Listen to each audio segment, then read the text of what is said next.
Different একটা road দেখাবো পিরিজপুর কিভাবে যায় লোকাল রোড দিয়ে।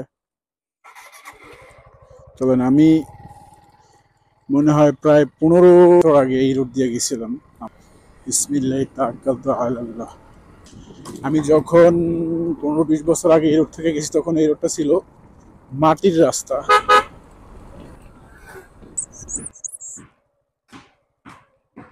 এই পিরিজপুর এই রোড দিয়ে, পিরিজপুর যাবো এইখান দিয়ে, এটা দিয়ে।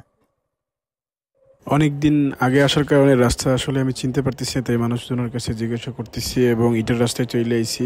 জানি চ্যালেঞ্জ হবে, আমি আগে আসলে ইটার রাস্তায় গাড়ি চালাই নাই, চালানোর অভিজ্ঞতা নাই, তাই গাড়িটা একটু সাবধানে চালাইতে হবে। গাড়ির চাকা এদিক ওদিক দৌড় দিতেছে। রাস্তাটা একদম খালের পাশ দিয়ে, কোনোভাবে স্লিপ করলেই ডাইরেক্ট খালে যাইতে হবে। প্রায় 1 কিলোমিটার ইটার রাস্তার জার্নি শেষ। এখন একটু সামনে যাওয়ার পরেই মিলল পাকা রাস্তা। এখান থেকে আবারও আমার গন্তব্যের দিকে যাইতে হবে। সামনে একটি স্কুল ছুটি হয়েছে, স্কুলের বাচ্চারা কখন গাড়ি চলে আসে কোনো ঠিক নেই, তাই একটু সাবধানে গাড়ি চালাবো আর কি। এখন আছি লাউড়ি বাজার, প্রায় অনেক বছর পরে লাউড়ি আসলাম। আর এই বাজারটা একদম নদী ঘেরা একটা বাজার। নদীর পাশে সপ্তাহে 2 দিন হাট হয়, আর হাটের বাইরে এখানে পরিবেশটা এরকমই নর্মাল থাকে, মানুষজন খুবই কম। অনেক জার্নি হয়েছে, এখন একটু চা খাবো।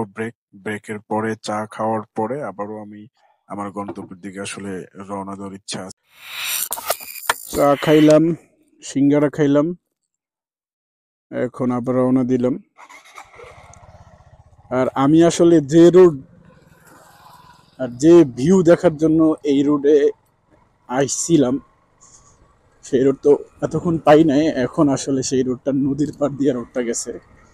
এই রোডটাও হয়তো বেশিক্ষণ ভালো থাকবে না। এই যে দেখেন নিচতলা ব্রিজ সবসময় সব জায়গা থেকে উপরতলা ব্রিজ, দেখেন নিচতলা ব্রিজ। তো দেখেন নদীটার ওপারের ভিউটা কত সুন্দর, মনে হচ্ছে কাশফুল। মেইন রাস্তা রাইখা লোকাল রোডে আসার কারণ নদীর পাড় থেকে এই রোডে গাড়ি চালানো, এবং আপনারা চাইলেও আসতে পারেন, কিন্তু একটু হ্যাসেল হবে। ইটার রাস্তা আছে, একটু ভাঙ্গাচোরা রাস্তা আছে, কিন্তু এইখানে এত দূরে আসার পরে এই রোডে গাড়ি চালানোর পরে অবশ্যই ভালো লাগে। আর মনে হইতেছে রাস্তার একদম নদীর ভিতর থেকে যাইতেছে।